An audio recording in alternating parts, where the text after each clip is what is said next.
자, 김수영 시인의 어느 날 고궁을 나오면서. 참고로 김수영 시인도 간단하게 설명드리겠습니다. 1960년대 현실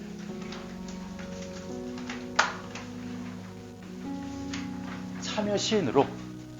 그럼 당대 현실이 뭐였느냐 봤더니 바로 독재였죠. 독재 또는 부정부패.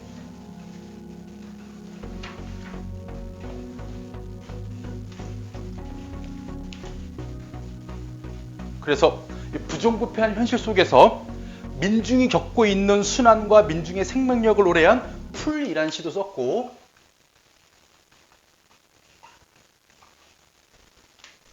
부정부패 시대의 지식인들이 어떻게 각성해야 되는지를 쓴 눈이란 시도 있고, 이런 부정부패 시대에 적극적으로 저항하지 못하는 자신에 대한 부끄러움을 드러낸 사령이라는 시도 있고, 죽은 영혼이라는 뜻입니다.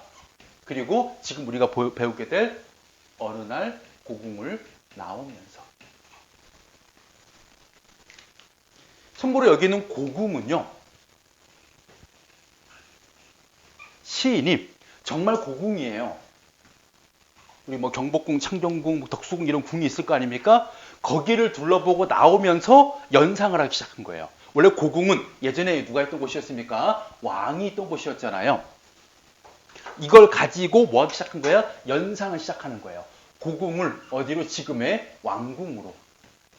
그리고 지금의 왕궁에는 누가 있다? 독재자가 있다.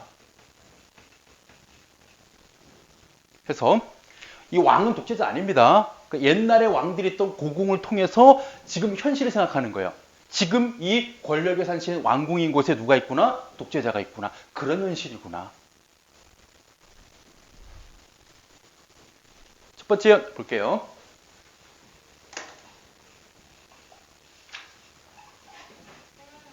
고궁이랑 왕궁이랑 똑같은 의미예요? 아니. 다른 의미? 고궁은 옛날 조선시대 왕들이 있던 곳. 지금 왕궁은 지금의 독재자 65년 작품이기 때문에 박정희겠지. 참고로 박정희 대통령 같은 경우는 예전에 조선 총독부 건물을 재활용한 그 경무대라고 해서 그곳에서 이제 집무를 했었죠. 참고로 총독부 건물이 경복궁 내의 광화문 바로 그 뒤에 있었잖아. 그치? 없애버렸지만. 그 김영삼 대통령 때 있잖아요. 일본이 막 갑자기 막 망언도 하고, 원래 걔네 원래 망언 즐기지만 막 이상한 소리 많이 하니까 김영삼 대통령이 야, 우리가 부순다. 일본이 그거 부수지 마. 나중에 우리가 우리의 어떤 자기네 과거의 어떤 제국지 영광이잖아. 그대로 가져갈 거니까 냅두라고 했거든. 바로 그냥 뚜껑 딱 딴 다음에, 참고로 옛날에 그 총독부 건물 위에가 이렇게 그 둥근 뚜껑으로 되어 있어요. 요걸 잘라버립니다. 절단시켜요. 그런 다음에 요것을 독립기념관으로 갖다 놓고 나머지를 그냥 폭파시켜버립니다. 팍. 그리고 그 총독부의 꼭대기 부분 있잖아요. 일부러 천안 독립기념관에 땅을 구덩이를 파서 낮은 곳에 갖다 놔요. 사람들이 내려다보는 곳에 갖다 놨습니다. 그 총독부 건물의 지붕을. 그리고 거기에는 사람들이 오가면서 쓰레기 던지잖아요. 안 치웁니다. 청소부들이. 그렇게 우리가 일제강점기에 대해서 어떤 마음을 갖고 있는지를 보여주는. 사라졌죠, 지금. 옛날에 거기 집무실을 썼었대요. 중앙청 건물이었고 경무대 건물이었고. 그곳을 왕궁으로 보는 거예요. 지금 독재자가 들어앉아 있는. 그렇죠? 자, 보겠습니다. 왜 나는 조그마한 일에만 분개하는가? 일단은 첫 번째 구조부터 볼게요. 왜 뭐뭐 하는가? 라고 질문을 던지고 있는데, 누구에게 하는 질문이냐면 자신에게 하는 질문입니다. 그래서 자조적인 질문이에요.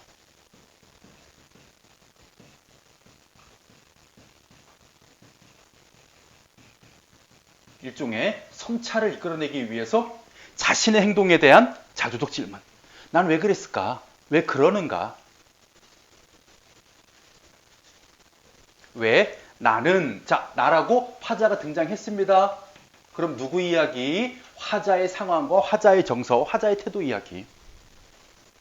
나는 조그마한 일,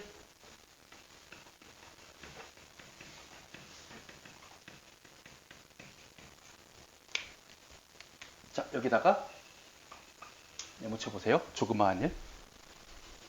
자, 조그마한 일이란 뜻은 비본질적이고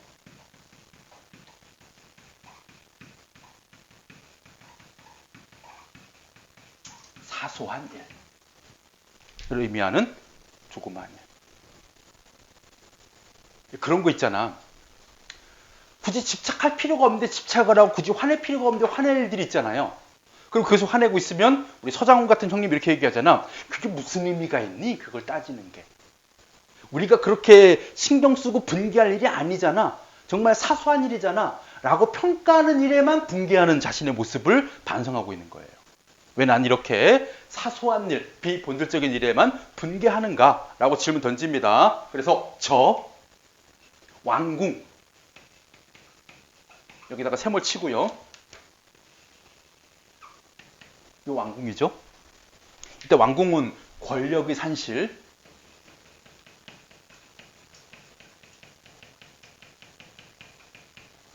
그러니까 지금 저 독재자가 있는 곳, 권력이 만들어지는 곳. 그런 왕궁, 뭐야? 산실이 만들어지는 네, 만들어지는 곳. 그래서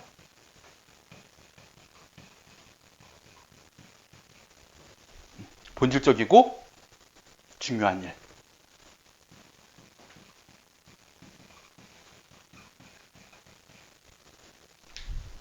저 왕궁 대신에, 그러니까 왕궁에 대해 분개해야 되는데 왕궁 대신에 또는 왕궁의 음탕, 여기도 세모.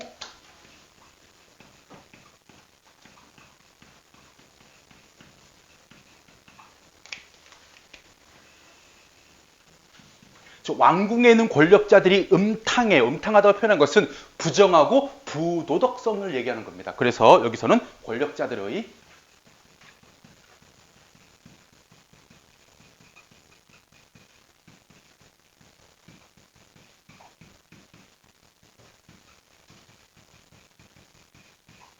부정과 부도덕성. 이때 부정하다는 얘기는 옳지 못한이라는 뜻입니다.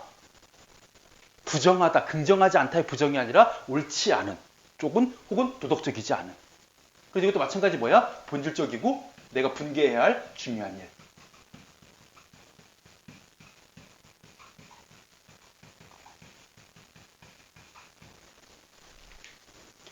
참고로 여기 관련지어서 웬만하면 제가 이 시 안 꺼내고 싶은데 김지하라는 시인의 오적이라는 시가 있습니다. 다섯 도둑놈. 예전에 무슨 뭐 국회의원, 뭐 장관 이런 사람들이 있어요. 전부 다 부정한 권력을 지니고 있는 사람들을 다섯 도둑놈이다 해가지고 풍자한 시가 있었어요. 요 시를 쓰고 김지하 이 시인은 박정희 대통령 눈밖에 합니다. 그래서 박정희 대통령이 얘는 죽이고 싶다. 그래서 얘가 뭐 국가보안법 무슨 사상죄 뭐 이렇게 막 해가지고 사형 선고를 받아요. 저는 참고로 김지하 시인의 시 중에 타는 목마름이라는 시를 읽고 진짜 감동받고 충격받았거든요. 와, 이런 피를 끓게 하는 시가 있구나. 근데 그런 김지하 시인이 결국 사형을 안 당합니다. 왜냐면요, 해외에서 군명운동을 해줘요.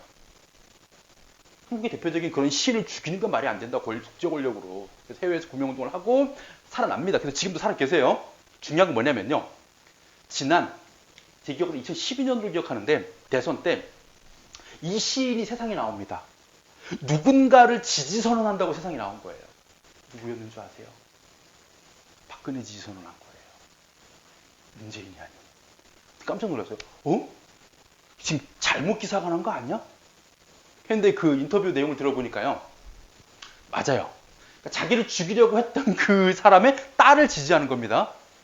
자기가 사형 선고를 받은 그 시기에 그때 민주투사라고 불리는 수많은 사람들 있죠. 아무도 자기를 도와주지 않았어요. 국내에서는. 왜? 엮이면 같이 죽을까 봐. 그때 심한 배신감을 느꼈대요. 다 부질없구나. 내가 부르짖는 민주주의 다 허망한 거구나 라고 생각해가지고 그때 완벽하게 사람이 180도 사상적으로 전향해버렸답니다. 그거 보면서 좀 씁쓸하죠. 어쨌든 간에 이 사람의 시작은 오적이었어요. 이 다섯 도둑놈들, 음탕한 놈들. 자, 계속 가겠습니다. 자, 왕궁의 음탕 대신에 이걸 분개해야 되는데 뭐를 가지고 50원짜리 갈비.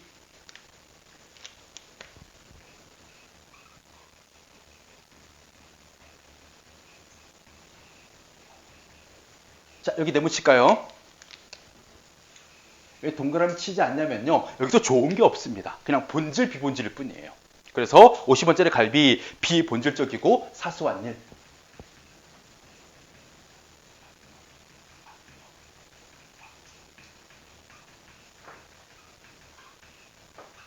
그런 일의 구체적인 예가 되기 때문에 여기다 동그라미 1번 붙이겠습니다. 2번, 3번 나와요, 이제. 비본질적이고 사소한 일. 첫 번째, 50원짜리 갈비. 그러니까 자신의 어떤 체험, 일화가 나오기 시작합니다. 갈비집에 갔어. 갈비탕집에 간 거지.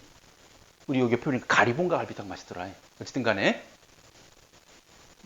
자, 기름 덩어리만 나왔다고 분개하고 화낼 일 아니야. 오히려 지금 독재 권력이 음탕한 것을 화내야 되는데 이런 거에 화내고 있는 거야. 사소하고 비본질적인 일에. 이것에 분개하고 옹졸하게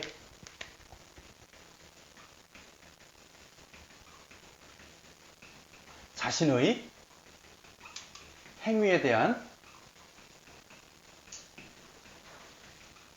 판단을 하고 있지. 나는 옹졸하다라고 자신을 비판적으로 보고 있습니다. 옹졸하게 분개하고 그 설렁탕집 돼지 같은 주인년.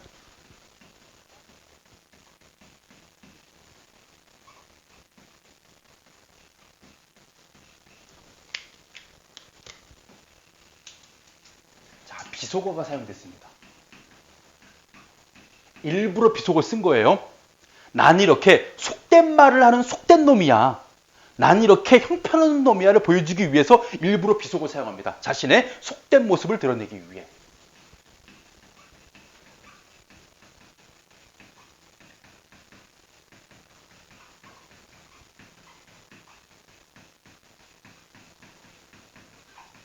이렇게 부끄럽고 옹졸하고 속된 자신의 모습을 아주 끝까지 다 드러내는 겁니다. 비속어를 사용해서. 그래서 뭘 보여준 것이다? 철저한 자기 반성을 보여주는 것이죠.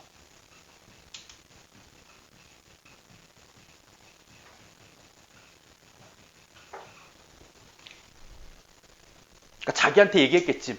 너 잘못한 거 다 얘기해봐.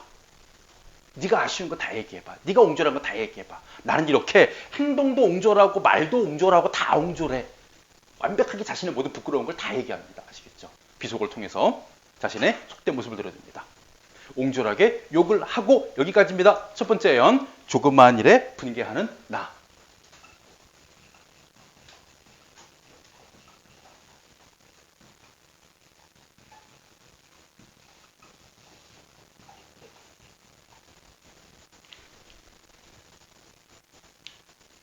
참고로 지금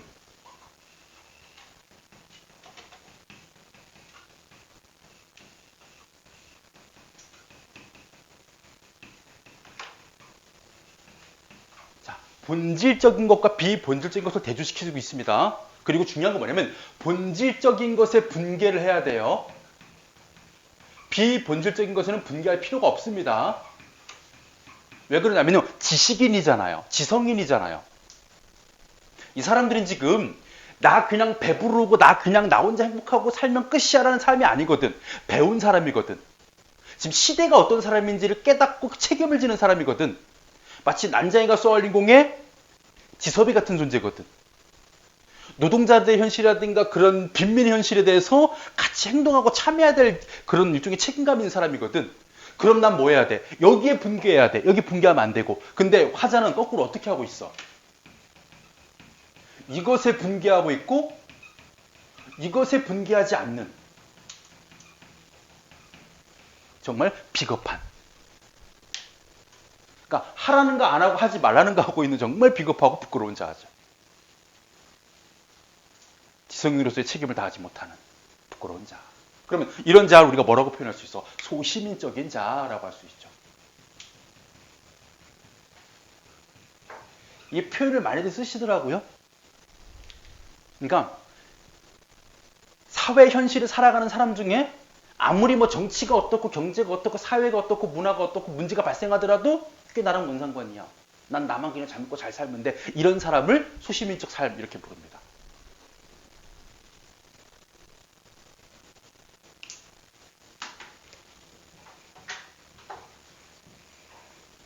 두 번째 연. 한 번. 이때는 한 번이라도 이렇게 하면 되겠죠. 한 번이라도 정정당당하게 붙잡혀간 소설가를 위해서 이때 붙잡혀간 소설가.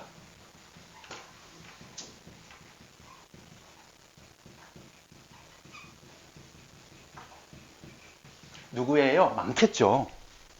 많은 소설가 있었겠죠. 참고로 이 사람은 어떤 사람이었습니까? 이런 부정적 현실에 대해서, 즉 본질적인 것에 대해서 분개를 했기 때문에 끌려간 거예요.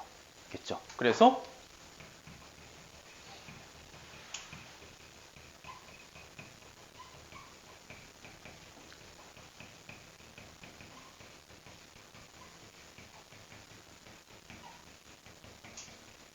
바로 본질적인 것에 분개하는 올바른 삶을 살았던 그런 존재에 붙잡혀간 소설가를 위해서, 자, 그 다음에 언론의 자유 요구,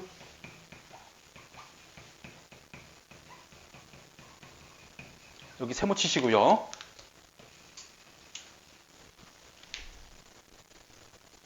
그 다음에 월남 파병의 반대, 또 세모 치세요.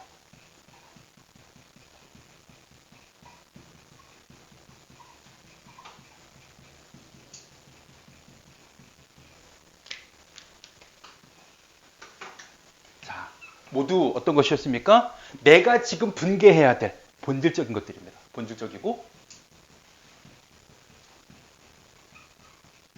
중요한 일.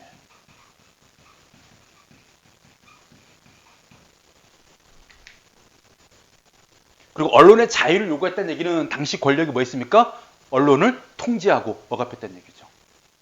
특히 월남 파병 같은 경우에는요, 시대상이 나타나요. 1960년대.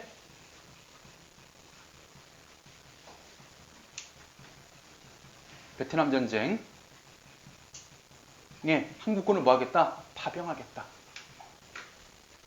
참고로 파병되는 병사 수가 늘어날수록 전쟁 규모가 커집니다. 그럼 세계 평화에 져야 돼요. 그래서 많은 평화주의자들이 파병하면 안 된다. 근데 보낸 이유가 그거래요. 외화 벌어오려고. 그러니까 참전하면 미국 애들이 니네 용병으로 왔네. 그럼 얘네들이 용병이라는 얘기 돈 받고 싸우는 군대거든요. 그 외화 좀 벌어와라. 그런 의미로 파병을 시킨 거예요. 그리고 이때 미국과의 우호적인 관계를 좀 더 증진시키기 위해서 미국이 시킨 대로 하는 것이죠. 결국 모두 평화를 지어야 하는 일이었습니다. 그런 독재 권력이 했던 이 나쁜 행동에 대해서 뭐 했어야 되는데? 분개했어야 되는데 이것을 뭐 하지 못하고 자유를 이행하지 못하고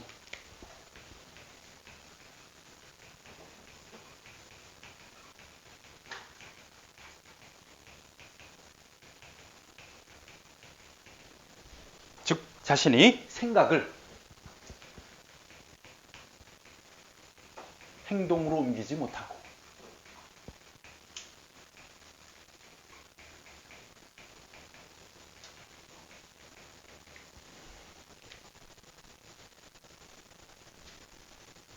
뭐하고 있구나?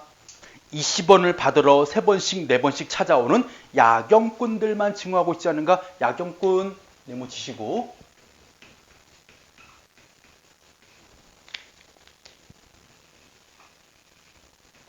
비본질적이고 사소한 일. 두 번째, 내가 분개하고 내가 자유를 이행해야 될 것은 뭐냐면 언론의 자유를 요구하거나 월남 파병에 반대하는 걸 해야 되는데 나는 누구를 야경꾼을 징후하는 이런 사소한 일을 하고 있는 거야. 야경꾼이 뭐냐면요, 예전에 그게 있었어요. 우리 통금제도가 있었을 때 통행금지거든. 왜 밤에 통행금지 시키냐면 사람들이 밤에 모여가지고 뭐 민주화에 대해서 서로 막 토론하고 그 다음에 뭐 학생운동을 하고 보통 밤에 했거든. 그래서 너네 돌아다니지 마. 그래서 밤 12시부터 새벽 4시 사이에 사이렌이 울리고 그때 돌아다니면 잡혀가요. 경찰서 갑니다. 하루 동안 유치장 있다 나와야 돼요.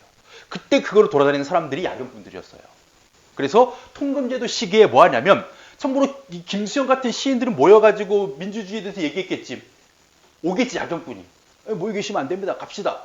그때 주는 거야. 20원, 30원씩. 주고 뭐 하는 거야? 모른 척 해달라고. 근데 얘네들이 또 오는 거야. 자꾸. 안 갔네? 또 줘. 왜 우리가 자꾸 돈 뜯어가는 거야?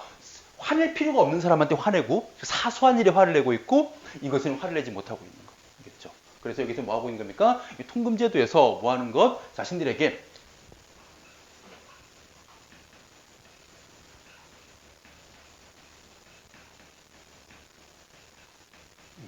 돈을 받아가는 야경꾼들에게 화를 내고 있는 자신의 모습이죠. 그래서 두 번째 연, 중요한 일을 실천하지 못하는 소시민적 모습.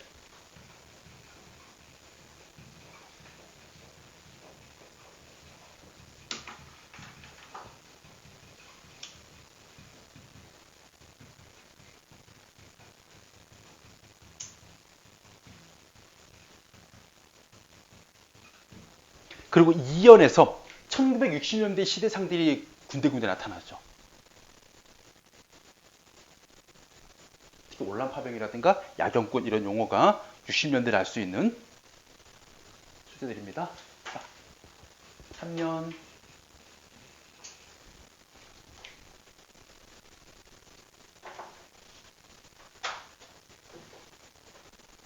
자, 옹졸한 나의 이 전통은 이거 전통이라고 해서 네모치면 안 되겠네. 다른 거 행동할 수 있으니까 그냥 전통이라고 쓸게요.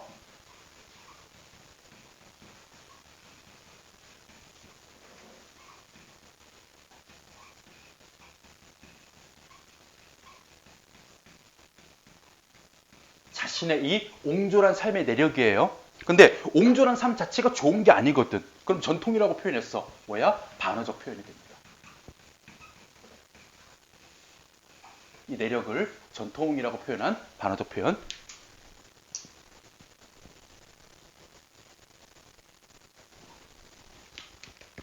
유구하고 오래오래 지속되고 있고 내 앞에 정서로 놓여 있다.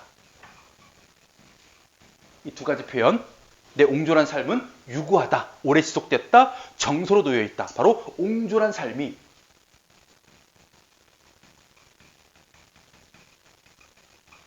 오래전부터 시작되어서 지금은 내 몸에 밴 거예요. 체질화되었음을 보여주는.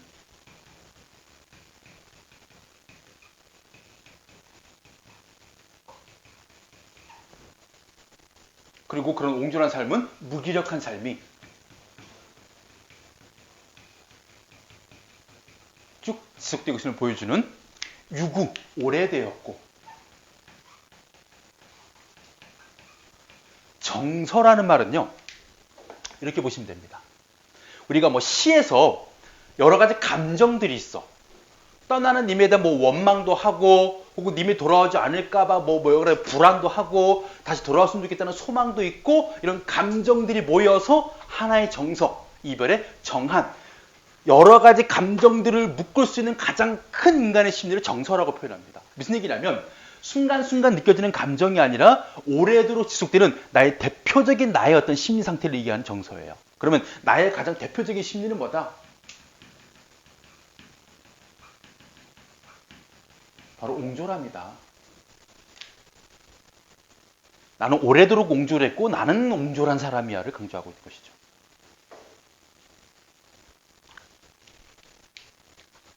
이를테면 이런 일이 있었다. 일화를 제시합니다. 자신의 과거 이야기.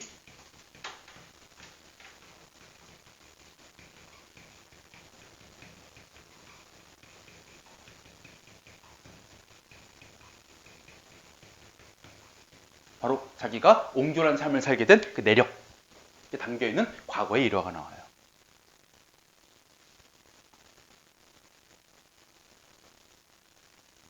뭐냐면 부산에 포로수용소의 제14 야전병원에 있을 때 참고로 김수영 씨는요. 6.25 전쟁 때 피란을 가지 못하고 서울에서 인민군에게 잡혀요. 그래서 인민군으로 징집이 됩니다. 북한군으로. 근데 계속 가다가는 죽을 것 같아. 전쟁에. 그래서 탈영을 시도합니다. 그리고 탈영을 해서 구사일생 끝에 국군에게 잡혀서 포로가 돼요. 그래서 목숨을 유지해서 나중에 시인이 됩니다. 그때 이 포로 수용소에 있을 때 나는 어떻게든 살아남아야 된다는 자신의 목숨이 가장 중요한 시기였거든. 그래서 뭔가 튀는 행동도 안 하고 뭔가 자신이 노출된 걸 상당히 꺼려 했었답니다. 김수영 시인이. 그때도 되게 예민해지기 시작했고요. 그래서 그때 뭐 했냐면 정부원들이 나한테 뭐라고 얘기했냐면 너스들, 간호사들과 스펀지를 만들고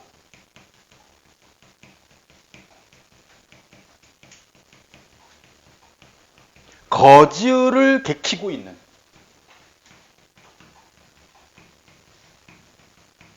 자 여기 메모치겠습니다. 뭐 한 거야? 내가 과거에 했던 비본질적이고 사소한 일이에요.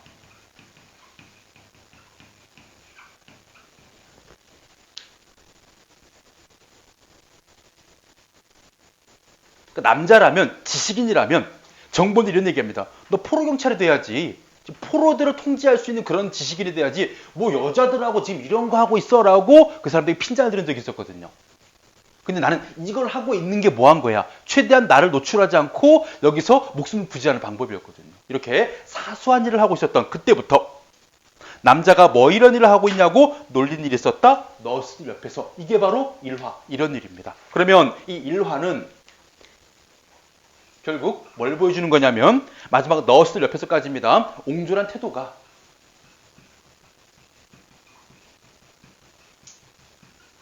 현재 나에게 이런 옹졸한 태도가 언제부터? 과거의 체험으로부터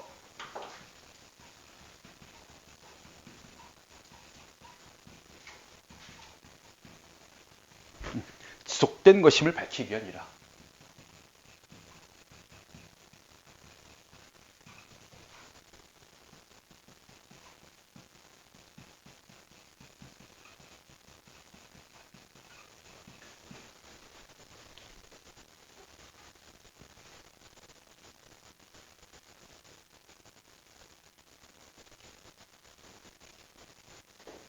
그래서 3년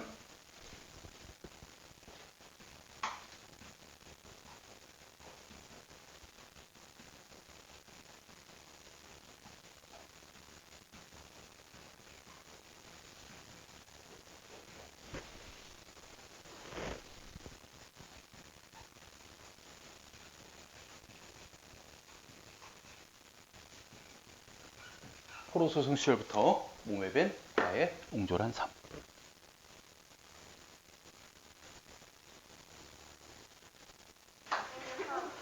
다른 친구들이네. 진짜 이제 내가 홈모델 본 게 아닐까 싶을 정도로 안 보여. 이 아니냐? 나였냐? 근데 왜 다 와서 나빠? 예쁘지 않아? 왜 어디로 가봐? 수업해도 되지? 네.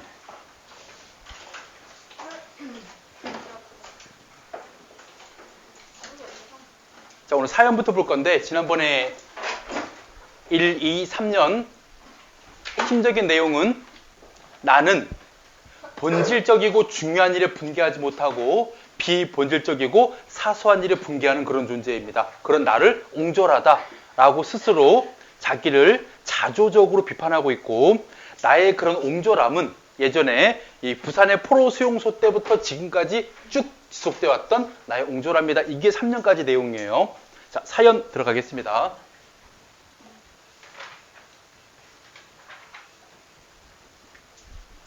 자, 지금도 내가 반항하고 있는 것은 스펀지 만들기와 거즈 접고 있는 일과도 조금도 다름없다. 자, 여기서 내가 반항하고 있는 일,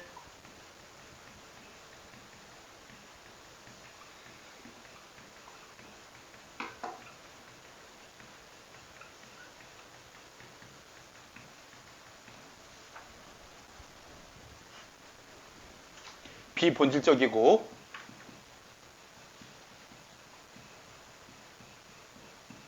사소한 일.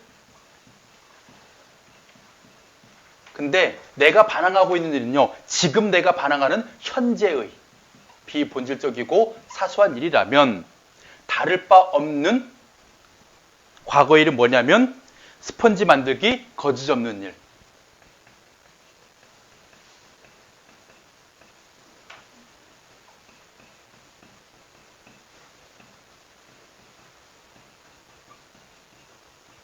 자, 이것도 마찬가지입니다. 비본질적이고 사소한 일, 근데 이건 과거의 거예요. 그래서 여기서 우리가 과거의 사소한 일이 지금까지 다를 바 없이 쭉 이어지고 있는 나의 옹졸함이 그대로 과거로부터 쭉 유지되고 있구나.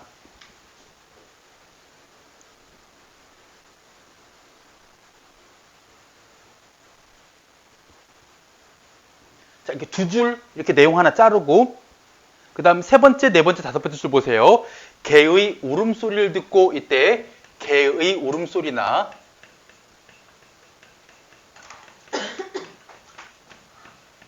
또는 머리에 피도 안 마른 애놈의 투정.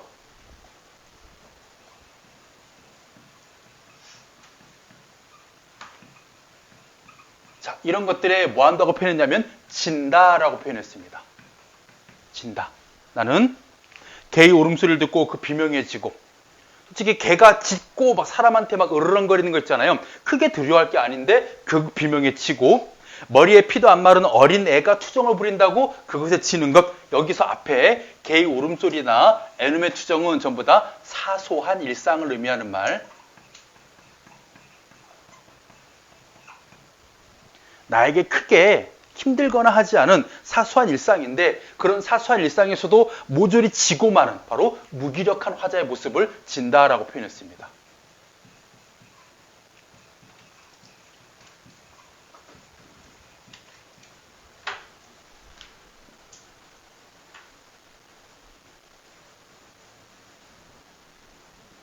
자, 이게 좀 더 확대돼서 이번에는 떨어지는 은행나뭇잎.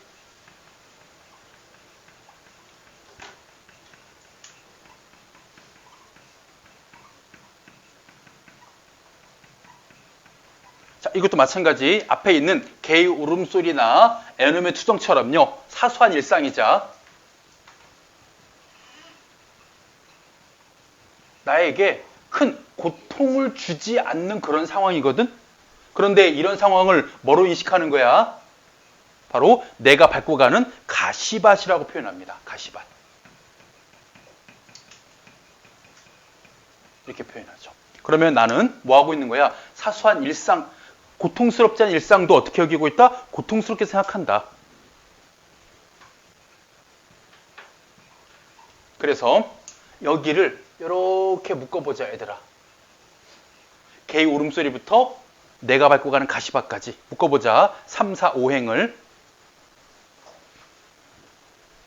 자, 여기는 뭐 하는 거냐면 바로 사소한 일상도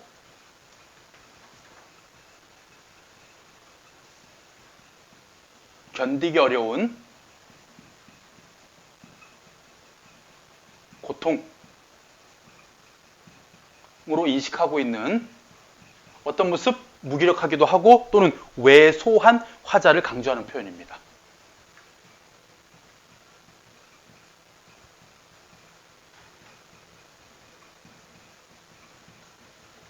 그래서 나는 옹졸하기도 하지만 어떤 존재이다? 무기력하면서 왜소한 존재이다.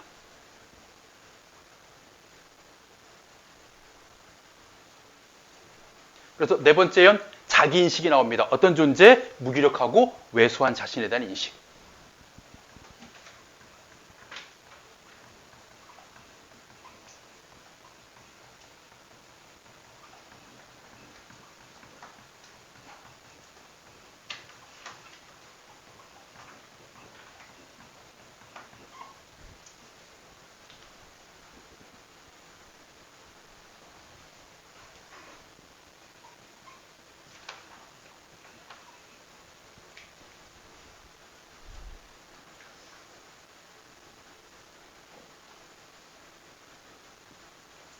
자, 아무래도 나는 비켜서 있다. 이때 비켜서 있다는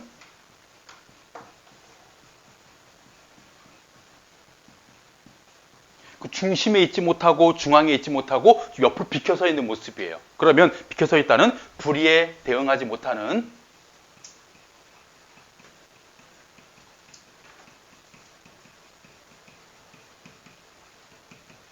어떤 모습이냐면 내가 그 중심에 있다가는 뭐 할까봐? 피해를 입을까봐, 손해를 입을까봐, 혹은 다칠까봐 비겁한 모습이죠. 이런 우리가 소시민적 모습 이렇게 보시면 됩니다.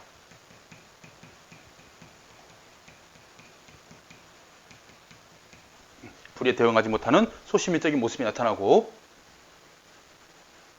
원래 내가 대항해야 될 혹은 내가 있어야 할 곳 어디냐? 바로 절정이에요. 그러면 거기 절정에 동그라미 치세요. 절정 중요한 시요. 자, 내가 있어야 할 곳입니다. 바로 비판과 저항의 한복판으로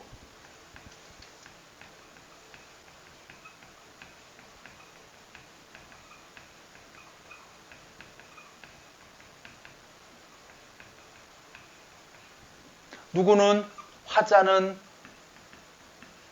그 절정에 들어가지 못합니다. 근데 이 절정에 있는 사람이 있었어요. 앞부분에서 누구? 붙잡혀간 소설가.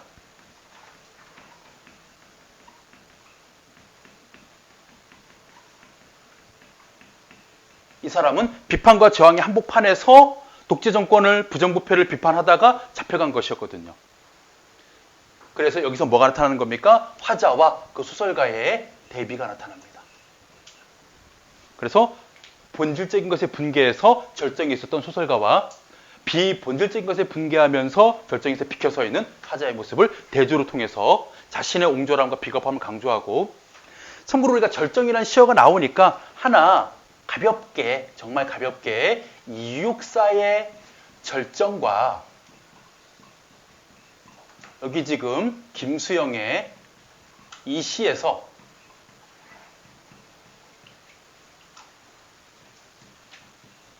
둘 다 절정이라는 시어가 사용됩니다. 비교를 좀 해봐야 되겠죠. 참고로 이육사의 절정에서의 절정은 뭐냐면요, 서리빨 칼라진 고원이에요. 상당히 극한 상황입니다. 그러면 이때의 절정은 일제강점기 극한 상황을 의미하는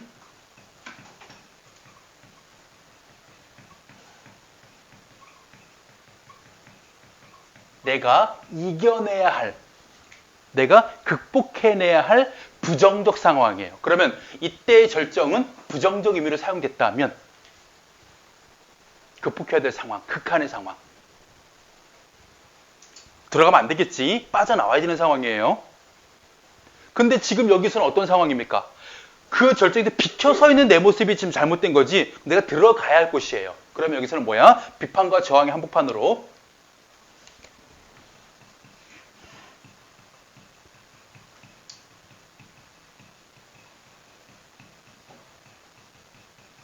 내가 들어가야 할 곳, 내가 추구해야 될 모습. 그러면 여기는 동그라미 치면 됩니다. 긍정적 의미로 사용된 거죠. 막 적고 외우고가 아니라 가볍게 여러분들이 이제는 그 문학에서 서로 비교하는 느낌을 조금씩 키워가면 돼요. 자, 절정 위에 서 있지 않고 앞만 해도 조금쯤 옆으로 비켜 서 있다.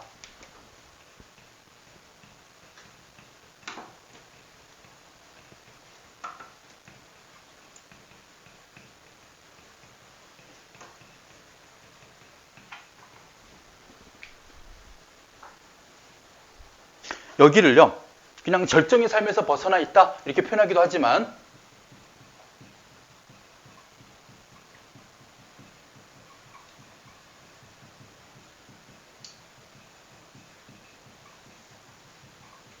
아까 우리가 봤던 요 부분 있잖아요.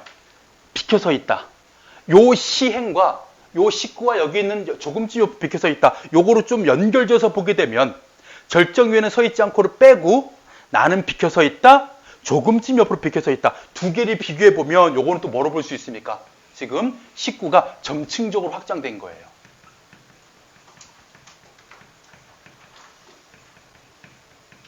그냥 비켜서 있다. 어떻게 비켜서 있다? 조금쯤 옆으로 비켜서 있다.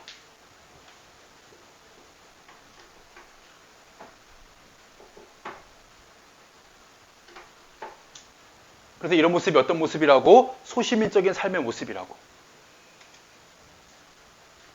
참고로 여러분들 또 하나 가볍게 여러분 다 아는 시예요. 김광규라는 시인 다 아실 겁니다. 대장간의 유혹 쓴 사람.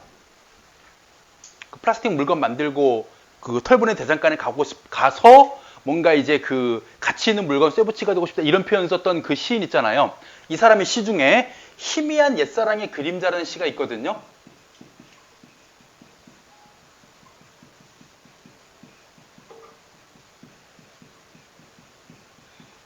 시 제목이 상당히 낭만적인데 내용은 낭만적이지 않은 시예요. 이게 뭐냐면 시족 화자의 과거의 모습과 현재의 모습이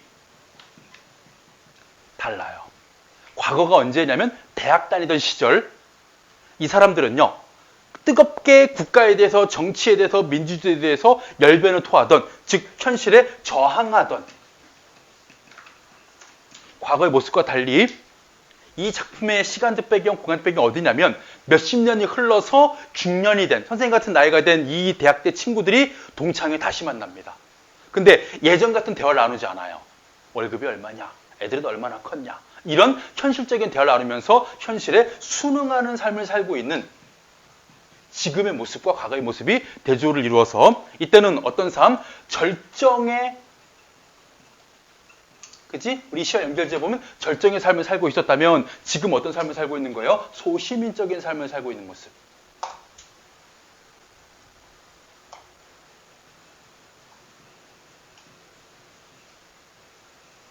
이렇게 대조가 되는 요 시에서 요 부분에 현재의 자신의 부끄러운 이 모습과 여기에는 비켜서 있다. 요 부분을 유사하게 연결지어 생각하면 돼요. 그러니까 이런 느낌을 갖는 게 중요해. 시를 읽었을 때, 이 작품에서 자신의 현재의 태도에 대해서 뭔가 불의에 저항하지 못하고 소시민적이고 부끄럽다 하게 되면 다 연결될 수 있는 모습입니다. 화자의 모습하고. 알겠죠? 과거의 모습이랑 이 소설가의 모습이랑 또 연결되는 거고. 이건 뭐 어려운 내용이 아니에요, 얘들아. 그냥 가볍게 이야기식으로 듣고 있으면 돼요. 시험 때 기억만 나면 더 고맙고요. 이해됐어? 안 됐어? 그럼 얘기해줘요. 뭔 말이에요? 하고 얘기해줬어야지. 한복판이 뭐예요? 정중앙 가운데. 운동장에 그 축구장 보면 가운데 이렇게 센터 서클이라고 원 그려져 있지. 거기가 한복판이죠. 운동장 한복판. 중심부. 뭔가 이제 비껴선 게 아니라. 근데 비판하는 거 가운데에 부정적 현실을 비판하고 부정적 현실에 저항하는 그 중심에 있는 삶. 알겠지?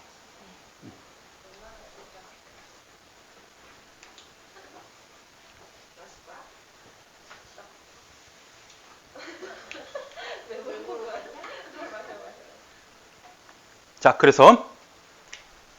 그리고 조금쯤 옆에 서 있는 것이 조금쯤 비겁한 것이라고 알고 있다. 비겁한 것.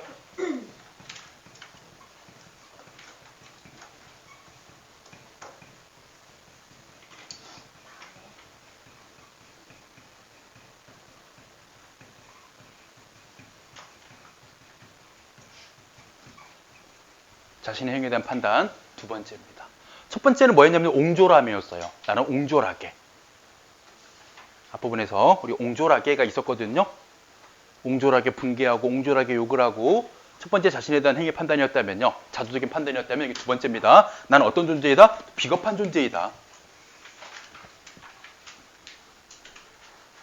요거는 자신에 대한 판단이 아니에요. 그냥 뭐 한 겁니까? 난 이렇게 무기력하고 왜소해지 행위에 대한 판단이 아닙니다. 알겠죠? 요거는 나는 옹졸하다, 비겁하다. 왜 내가 비겁할까요? 절정에서 비켜서 있는 삶을 살고 있기 때문에. 그래서 오연, 절정에서 비켜서 있는 나의 삶.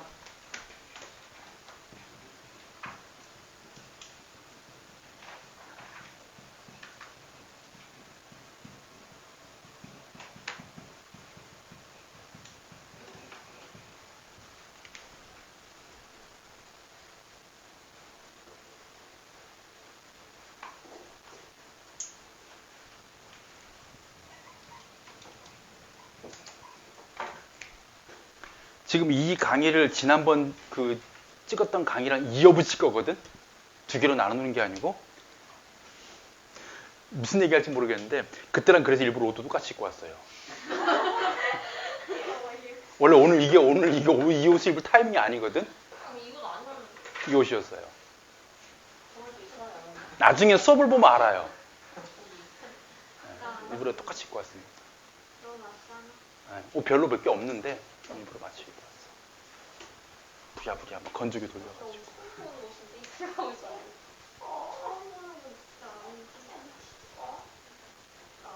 자, 유경 가겠습니다. 그러지 마. 너 좋아하는데 왜 때리고 그래? 자, 그러니까 이렇게 옹졸하게 반항한다. 자, 그 다음 잘 보세요, 여러분들. 옹졸하게 반항한다.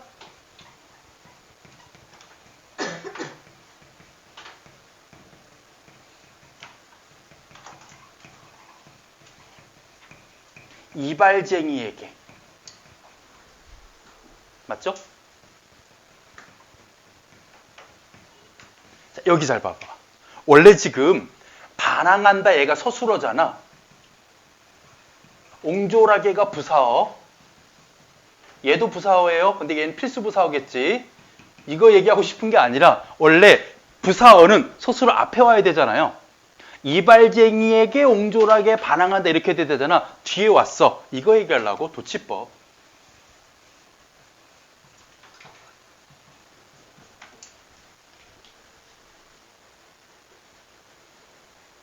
그래서 제일 먼저 온 시어가 뭐예요? 옹졸하게입니다. 그렇죠? 그리고 반항한다. 누구에게? 이발쟁이에게. 자, 지금부터 여러분들 동그라미 두 군데, 네모 세 군데 칠 거예요. 이발쟁이 동그라미. 긍정적이어서 동그라미가 아니고 구분하려다 보니까 이발쟁이 동그라미, 야경꾼 동그라미. 자, 모두 약자들이에요. 약자들. 야자가 어디 있어요? 아니 약자라고. 얘네들이 약자라고. 약자 없고 시어. 결국 약자라는 것은 뭐냐면 내가 저항하고 분개할 필요가 없는 비본질적이고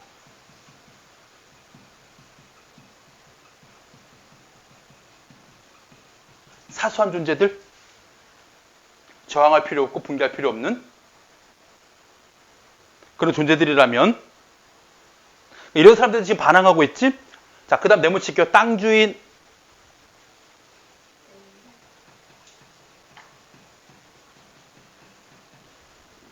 그 다음에 구청 직원,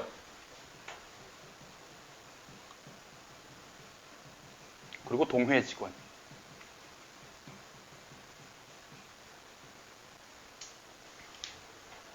전부 다 강자. 내가 저항해야 될 본질적인 그리고 중요한 사람들.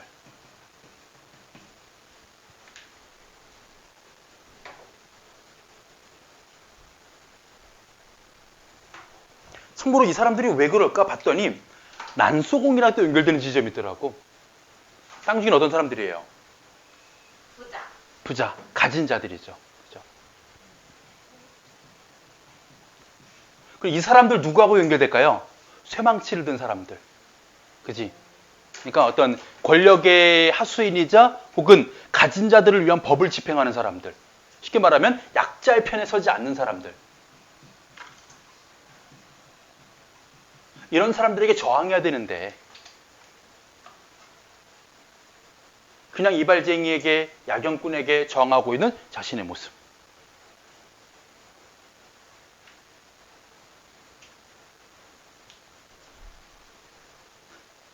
참고로 구동이에요. 이게 지금 행정구역상 서울을 얘기하겠죠. 물론 다른 데도 광역시 같은 데도 구가 있지만 뭐 서울시 뭐 종로구 무슨 동 이렇게 나오겠죠. 자, 그 다음 보겠습니다. 자, 20원 때문에 10원 때문에 1원 때문에 이게 점강법 해야 되나?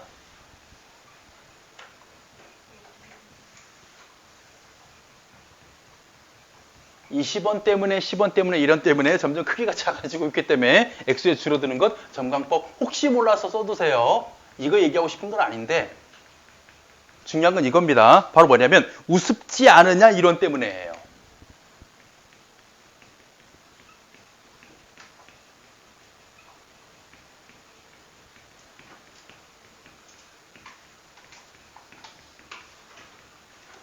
참 내가 우습지 않냐? 자주적인 질문입니다. 뭐 때문에? 1원 때문에. 이때 1원은요. 바로 그러니까 몇 푼 안 되는 돈. 바로 자신의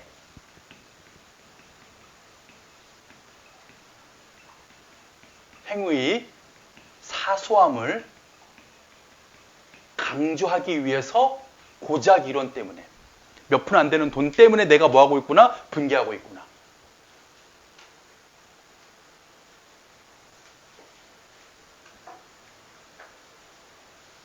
자, 여기까지 유견입니다. 옹졸하게 반항하는 현재의 삶.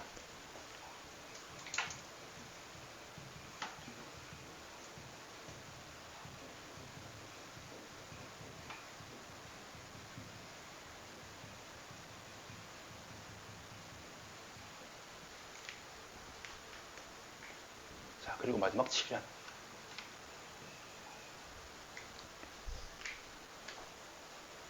자, 여기는 이제 네 가지 세모를 칠게요. 모래, 바람, 먼지, 풀 세모 쳐두세요. 좋다 나쁘다 지금 그 의미를 아는 게 아니라 그냥 구분하려고 하는 겁니다.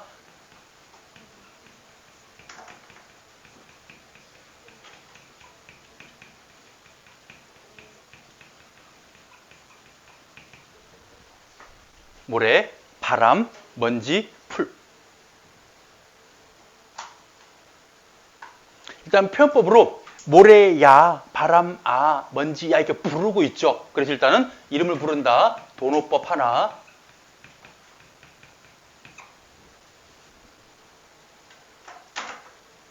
그리고 이것들은 모두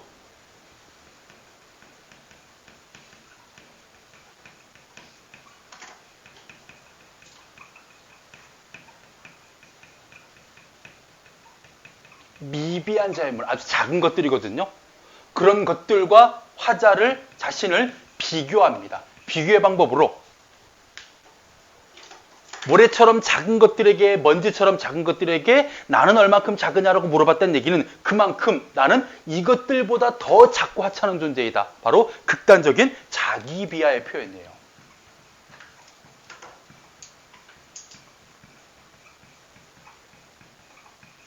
먼지만큼도 안 되는, 바람만큼도 모래만큼도 안 되는 극단적인 자기 비하. 그리고 여기에서 요거를 땡겨서 같은 김수영의 풀이란 시가 있어요. 그리고 여기 지금 어느 날 고궁을 나오면서 여기에 풀과 여기에 풀 마찬가지로 또 비교해보면 좋죠. 이거는 기출문제예요. 제가 막 지금 지어내는 게 아니고 예전에 비교하는 문제가 나왔었습니다.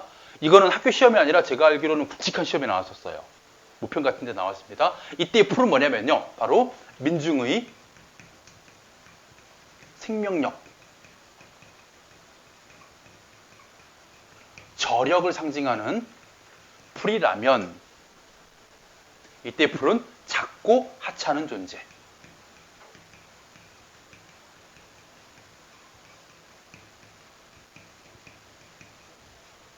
그래서 의미가 어떻게 됩니까?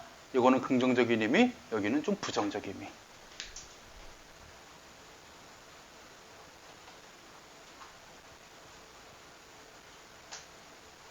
자, 그 다음 볼게요. 얼만큼 적으냐, 정말 얼만큼 적으냐.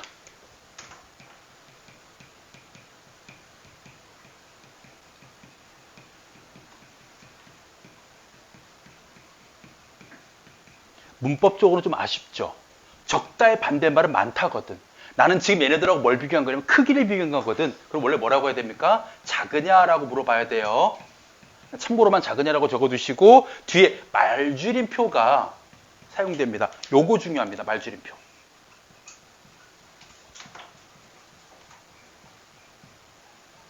자, 이 의도는요.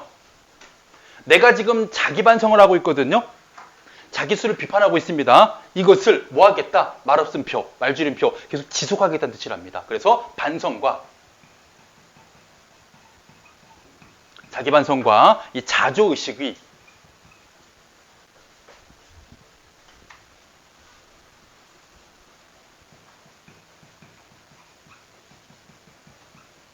지속을 표현하기 위해서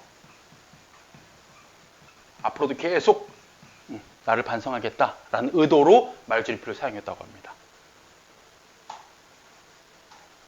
그래서 7년 중심 내용, 자조적인 자기 반성.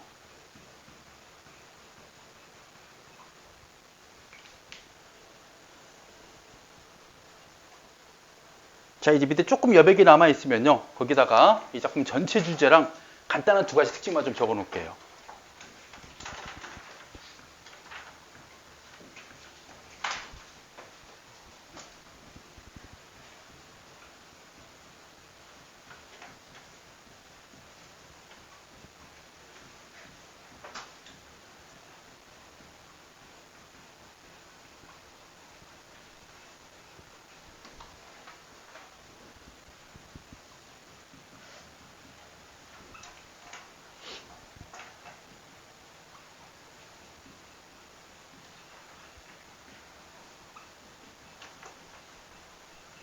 사회적 부조리의 그러니까 본질적인 거, 뭐 왕궁의 음탕 이런 거, 혹은 뭐 언론의 자유, 뭐 월남 파병 반대, 또는 여기 나와 있는 아까 어디 있었니?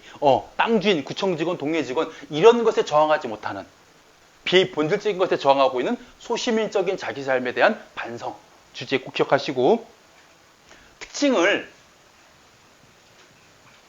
두 가지 정도만 정리해 놓을게요. 첫 번째가 자신의 일상 경험과 여러 가지 일화 등을 나열하는 방식으로 시상이 전개되고 있습니다. 그러니까 사소하고 비본질적인 것에 분개했던 일들의 나열이죠. 이걸 통해서 뭐하고 있다? 자기 성찰을 이끌어내고 있고, 그러니까 내가 옹졸하고 비겁했던 삶들의 그런 나열이에요. 그걸 통해서 나의 옹졸하고 비겁한 삶을 성찰하고 있고, 두 번째가 뭐냐면 대조적인 상황을 제시합니다.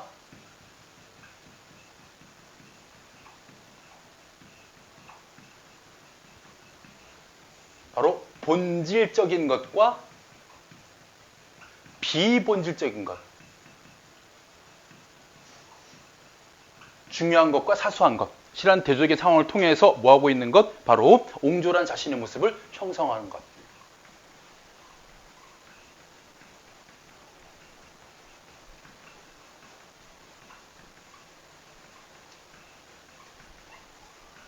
여기서 왜 옹졸한 자신의 모습이 형성화되느냐? 본질적인 것에 분개를 하지 않고 비본질적인 것에 분개하고 있는 이런 자신의 모습.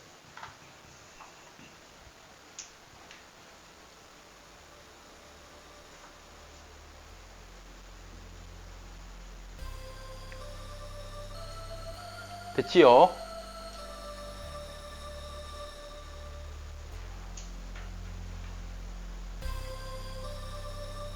또 뭐 공부해야지 우리 이거 말고 이제 또 작품이나 지문으로 봐야 될 거 없지? 아 이번 2학년은 진짜 너무너무 그 선생님께 감사드리고 여러분께 감사드리고